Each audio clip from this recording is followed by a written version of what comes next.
তোমাকে যে যাই বলুক, নিজের লক্ষ্যে স্থির থাকো। কথায় আছে 150 কোটি ভারতবাসী হলেও তাদের প্রত্যেকটি মানুষের চিন্তাধারা ভিন্ন প্রকৃতির ও স্বভাবও ভিন্ন। তাই মানুষ তোমায় কি বলল তাতে তোমার কিছু এসে যায় না। বন্ধুরা, মানুষের স্বভাব হলো নিজে যে কাজটা করতে পারে না, অন্যরা করলে তা সহ্যও করতে পারে না।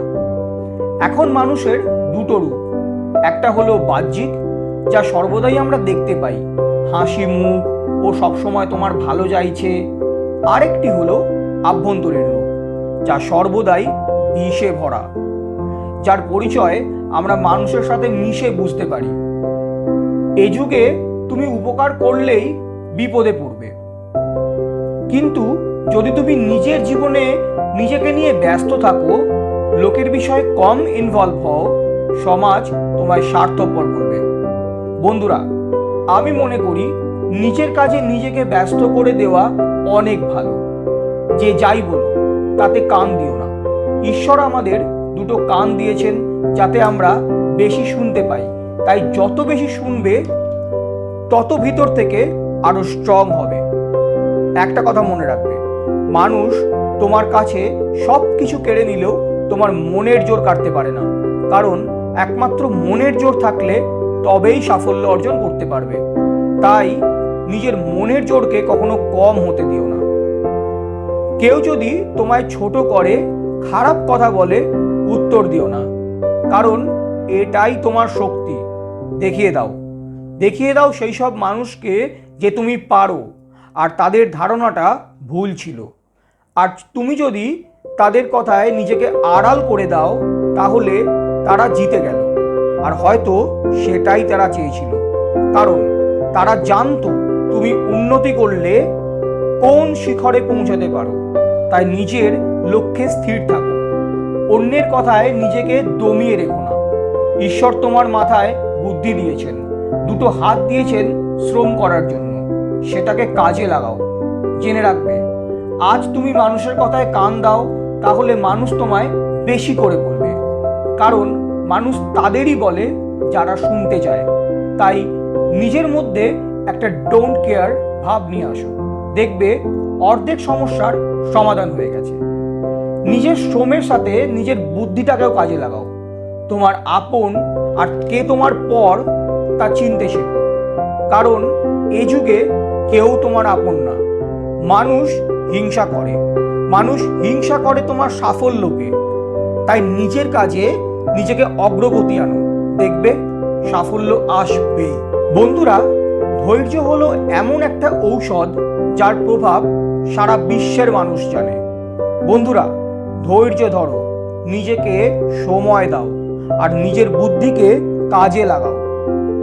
যে ধৈর্য ধরতে জানে তার কাছে সব কিছু ফিরে আসে। যদি তোমায় কেউ অপমান করে, তাহলে তাকে চিনে রাখো, কিন্তু ঝগড়া করো না, কারণ তাতে তোমারই লস। বরং সময়ের ওপর ছেড়ে দাও, সব সময়ই জবাব দিয়ে দেবে।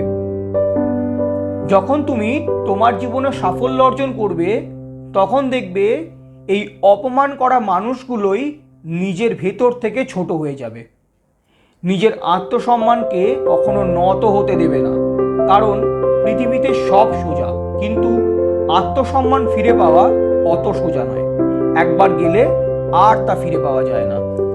যদি তুমি এমন একজনকে প্রিয় মানুষ বেঁচে থাকো যে তোমার সাফল্যে খুশি নয়, জানবে সে তোমায় আদৌ ভালোবাসে না।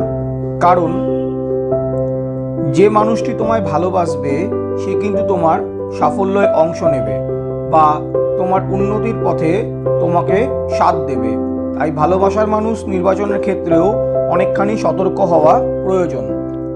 দরকার হলে একান্তে নিরিবিলিতে বসে সময় কাটাও, শুধু মনের মধ্যে একটাই পরিকল্পনা করো, কিভাবে প্ল্যান করা যায়, কারণ পরিকল্পনা ছাড়া কোনোদিনই সাফল্য অর্জন করা যায় না।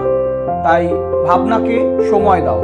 তুমি যে বিষয়ে পারদর্শী সেই বিষয় নিয়ে পারলে পড়াশোনা করো। ঈশ্বর আমাদের কোনো না কোনো বিষয়ে পারদর্শী করেছেন, নিজের মধ্যে সেই বিষয়টাকে জাগরণ করো। কেউ ভালো গান গাইতে জানে, তো কেউ ভালো নাচতে পারে, কেউ ভালো স্ক্রিপ্ট লিখতে পারে।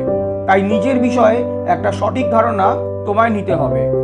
তোমার কোনো হঠকারী সিদ্ধান্তে কোনো ভুল সিদ্ধান্ত তুমি নিয়ে ফেলো না, এতে তোমার সময় নষ্ট ও মানসিক শক্তিও নষ্ট। তাই নিজেকে বেস্ট বানাতে এই 3টি কথা মনের মধ্যে জাগিয়ে তোলো। সকালে ঘুম থেকে উঠে নিজেকে একবার আয়নার সামনে দাঁড় করাও, আর সাথে সাথে এই 3টি কথা বলো। 1 নম্বর, আমি শ্রেষ্ঠ। দ্বিতীয়, আমি পারবো। পৃথিবীতে আমি যা পারি তা আর কেউ পারে না। 3 নম্বর, ঈশ্বর আমাকে এই পৃথিবীতে এনেছেন, আমায় কিছু অর্জন করতে হবে। এই বলে নিজের ঈশ্বরকে ধন্যবাদ জানাও। দিনের শেষে নিজের কাজের নিজের হিসাব নাও, তুমি কত দূরে করলে। ভয় পেও না, একদিন না একদিন তুমিই জয়ী হবে। ভালো থেকো।